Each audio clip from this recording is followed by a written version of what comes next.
Let's look now at creating a model for a calculation. We'll calculate the payments on a mortgage.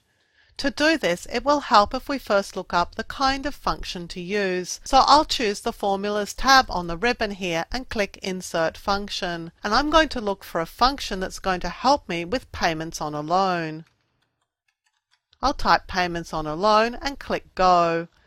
And Excel has returned a series of possible functions, and the one I want is in actual fact the first one here.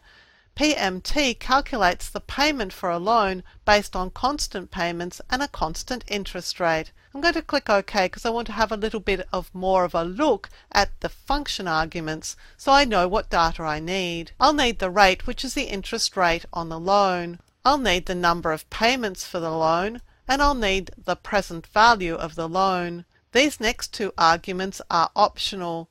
The first one is the future value, so if the loan is not to be repaid in full at the end of the period, I'll need the future value of the loan. And I can also add a value for type, either 1 or 0, and this indicates when the payment is made. Now, if I omit a type, then it's assumed that the payments are made at the end of the period, which is typically when loan payments are made. So I'm just going to click Cancel because now I know exactly what I need.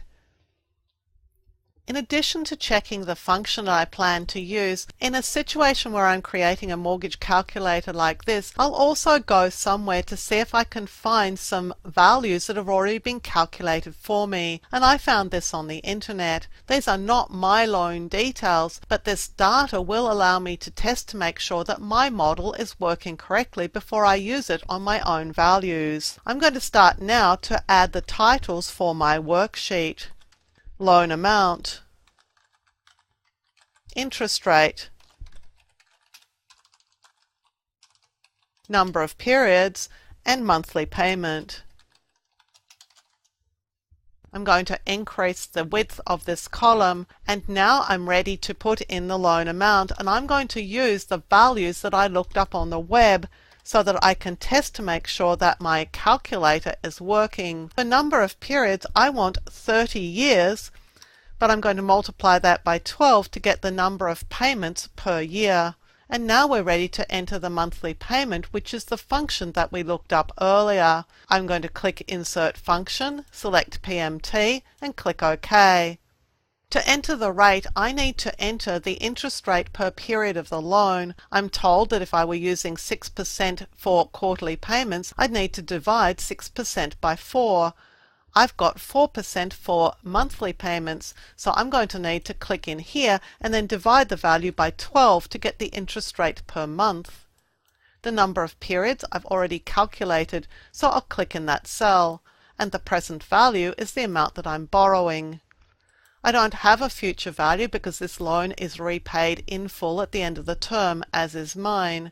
And for type, I'm quite happy to go with the 0 or omitted because payments are typically made at the end of a mortgage period.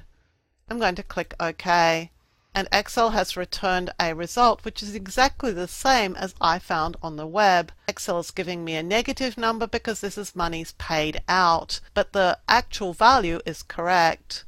So I know that my mortgage calculator is now working perfectly. So I can go ahead and replace the values that I got from the internet with the values that relate to my particular mortgage. So I have a mortgage that's 25 years, 5%, $250,000. That's what I want to calculate the payments on, and here Excel is giving me the result. Whenever I create a model like this, wherever possible, I'll try and find some already calculated data that I can use to test the model before I put it into use.